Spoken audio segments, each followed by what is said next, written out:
नमस्कार मित्रों, exam lesson YouTube channel पर मैं आपका एक बार फिर से हार्दिक स्वागत करता हूं, अभिनंदन करता हूं। हम पढ़ रहे हैं व्यंजन संधि और व्यंजन संधि के इस क्रम में हम 5 वीडियोज़ बना चुके हैं। आज इस वीडियोज़ में हम व्यंजन संधि में गैमोड आगम संधि को पढ़ेंगे। गैमोड आगम संधि जो होती है वो कैसे होती है, इसको हम पढ़ेंगे। अगर आप चैनल पर पहली बार आए हैं तो प्लीज़ चैनल को सब्सक्राइब कर लें और बेल आइकन को प्रेस कर लें ताकि हम जो भी वीडियोज़ अपलोड करें वो आप तक, उसका नोटिफिकेशन आप तक तुरंत पहुंच जाए। तो यहाँ देखिए, पिछली वीडियो में हमने ये छत्व संधि को पढ़ा। तो छत्व संधि हम पढ़ चुके हैं, षष्ठोटी सूत्र से होती है। अब अगली जो संधि है वो है गैमोड आगम संधि, और इस संधि से परीक्षाओं में प्रश्न पूछे जाते हैं। देखिए,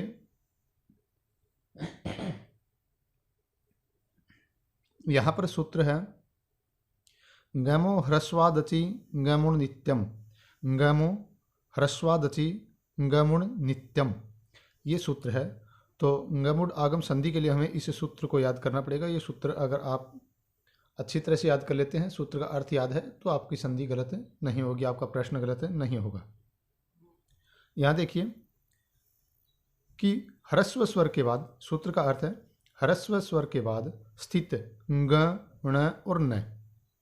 ह्रस्व स्वर के बाद स्थित ग, ण, न को गैमुड, गैमुड का मतलब होगा कि क्रमशः ग, ण, न हो जाता है। इन्हीं को क्रमशः यही अक्षर दोबारा हो जाते हैं गैमोड आगम संधि में, कि ह्रस्व स्वर के बाद स्थित ग, ण, न को गैमोड आगम हो जाता है, अर्थात उनको क्रमशः ग, ण, न हो जाता है। यदि उसके आगे भी स्वर हो तो यह कार्य नित्य रूप से होता है, इसमें विकल्प नहीं, ये कार्य नित्य रूप से होगा। कैसे होगा, देखिए कि हमारे पास पहले कोई ह्रस्व स्वर है, ह्रस्व स्वर ए, ई, उ, री, ली, ये ह्रस्व स्वर में आते हैं। अगर हमारे पास पहले ह्रस्व स्वर है, उसके बाद में क्या होता है कि अगर ग, ण और न अगर ये हैं तो हम इनको क्रमशः ग, ण, न में ही परिवर्तन कर देंगे इनका, अर्थात इनका गैमोड आगम कर देंगे, क्रमशः इन्हीं में बदल जाएंगे। लेकिन आगे भी क्या कहता है कि उसके आगे भी स्वर हो और बाद में भी क्या होना चाहिए, स्वर होना चाहिए। तो ये स्थिति हमारे पास अगर होती है तो हम गैमो ह्रस्वादचि गैमुण नित्यम सूत्र से गैमोड आगम संधि कर देंगे। देखिए यहाँ पर प्रत्यंगात्मा, ये वही उदाहरण है जो बार बार परीक्षाओं में एचटेट, सीटेट, रीट, आरपीएससी इनमें पूछे जाते हैं। ये उदाहरण देखिए, प्रत्यंग प्लस आत्मा, प्रत्यंग आत्मा, ये जो ंग है इससे पहले यह है, यह में स्वर है हमारे पास कि यह और ए, जब इसको अलग करते हैं तो इसमें ए स्वर है और आगे भी हमारे पास स्वर है। तो हम क्या करेंगे, इस ग को भी गैमोड अर्थात ग में बदल, मतलब यहाँ पर ग का आगम हो जाएगा। ये आगम लिखा हुआ है कि एक आगम ग और हो जाता है यहाँ पर, तो ये बन गया प्रत्यंगात्मा। देखिए, जब संस्कृत में व्याकरण में क्या होता है, एक आगम होता है और एक आदेश होता है, आगम और एक आदेश।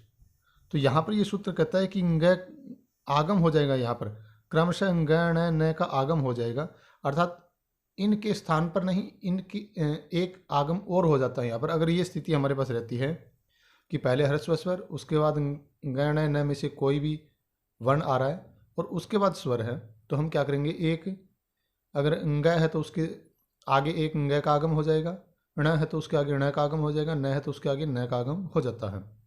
तो इसी तरह से प्रत्यंग प्लस आत्मा तो एक और हो गया, और स्वर मिलने के बाद प्रत्यंगात्मा, ये हमारा उदाहरण हो गया। सुगण ईशः, सुगण प्लस ईशः काफ़ी बार पूछा जाता है परीक्षाओं में। तो सुगण, यहाँ पर ण से पहले ग में स्वर है तो और आगे भी स्वर है, हमारी कंडीशन पूरी हो रही है, तो यहाँ पर क्या होगा, सुगणीशः।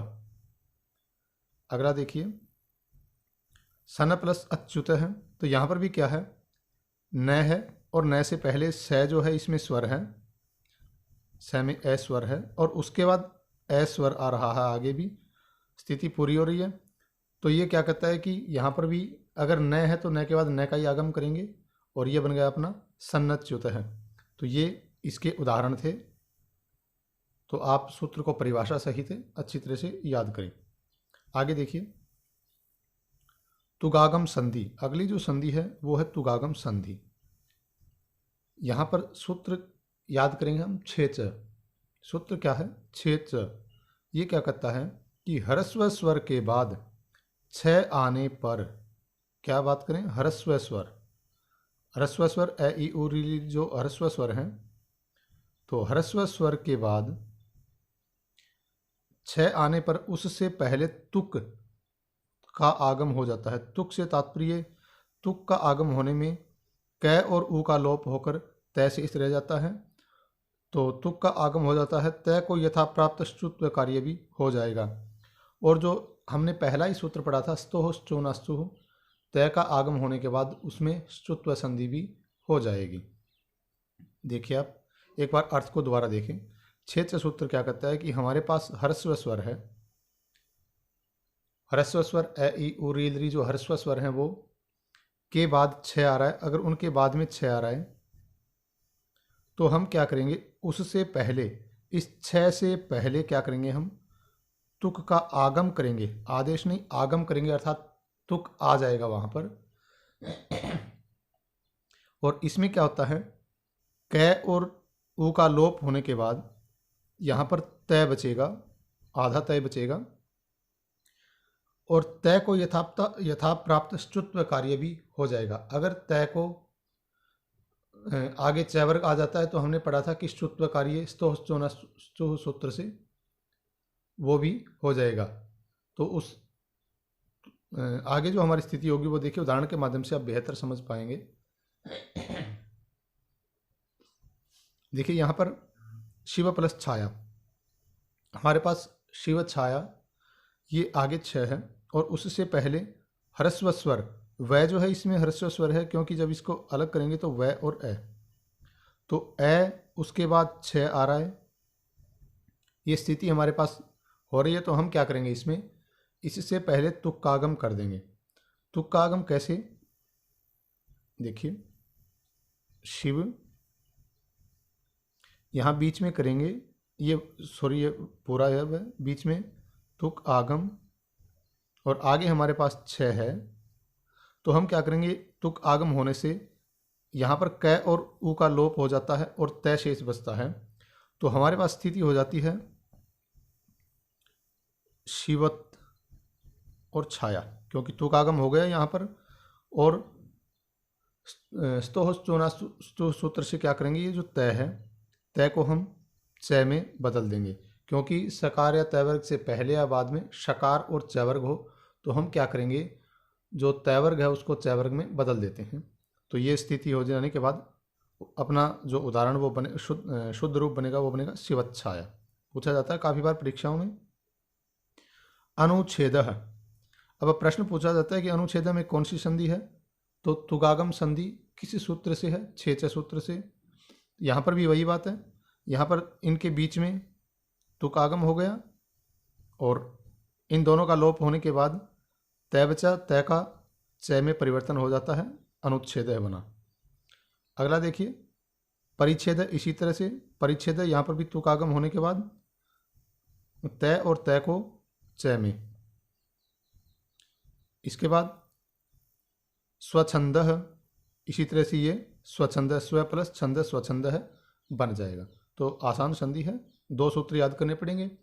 छेच जो यहाँ पर लगता है, और स्तोस्तुनास्तु जिसमें श्चुत्व कार्य होता है। आगे देखिए, पदांताद्वा। पदांत दीर्घ स्वर के बाद छ आने पर उससे पहले तुक आगम विकल्प से होता है। देखिए कि पदांताद्वा सूत्र क्या कहता है कि पदांत, पद के अंत में दीर्घ स्वर आ, ई, उ, री, अगर पद के अंत में दीर्घ स्वर आ रहे हैं तो उसमें उसके बाद अगर छ आ रहा है तो तुक आगम का कार्य हम विकल्प से कर सकते हैं। हमारे पास विकल्प से हम करना चाहें तो करें, नहीं तो नहीं करें। लेकिन छे च सूत्र अगर ह्रस्व स्वर पहले है तो वहाँ पर नित्य रूप से होगा। उदाहरण देखिए इसकी, ये उदाहरण भी पूछे जाते हैं, जैसे लक्ष्मी छाया उदाहरण पूछा हुआ परीक्षाओं में कि लक्ष्मी प्लस छाया, यहाँ पर अंत में दीर्घ स्वर है मैं में दीर्घ स्वर है, दीर्घ ई है और उसके बाद छ है। तो हम क्या करेंगे, यहाँ पर बीच में तुक आगम अगर करना चाहें तो कर सकते हैं, नहीं करना चाहें तो कोई ज़रूरी नहीं है, दोनों ही विकल्प इसमें सही हो जाते हैं। तो अगर तुक आगम करते हैं तो इसमें क्या होता है, तय बचेगा और तय को स्तुत्व कार्य भी करेंगे, च में बदल देंगे। तो दो रूप इसके बनते हैं। लक्ष्मी छाया, यहाँ पर तो तुकागम हो गया, लेकिन लक्ष्मी छाया यहाँ पर तुकागम हमने नहीं किया क्योंकि हमारे पास विकल्प है। तो दोनों ही ऑप्शन इसमें सही होते हैं। अगला देखिए, वधु प्लस छवि ही, दीर्घ ऊ है, दीर्घ स्वर है, तुकागम करेंगे तो वधु छवि ही और नहीं करेंगे तो वधु छवि, ये रूप बन जाते हैं। तो दोनों ही रूप सही हैं इसमें भी। शीतला छाया, दीर्घ स्वर उसके बाद छः, शीतला छाया तुक आगम करने के बाद और स्तुत्व कार्य होने के बाद शीतला छाया, अन्यथा शीतला छाया, ये दोनों ही रूप हमारे पास बनते हैं, जो कि दोनों ही रूप सही हैं। तो इस तरह से हमने व्यंजन संधि हमारी पूरी होगी है। इसके बाद आगे की वीडियोज़ में हम विसर्ग संधि को पढ़ेंगे, क्रम वाइज क्रमशः पढ़ते जाएंगे। तो अगर आपने पहले की वीडियोज़ नहीं देखी हैं तो नीचे डिस्क्रिप्शन बॉक्स में मैं उन संधियों के लिंक डाल दूंगा, वहाँ से आप उनको देख सकते हैं। और आगे हम पढ़ेंगे विसर्ग संधि। तो आज के लिए इतना ही, मिलते हैं एक अगले वीडियो में, तब तक के लिए आप सभी का धन्यवाद।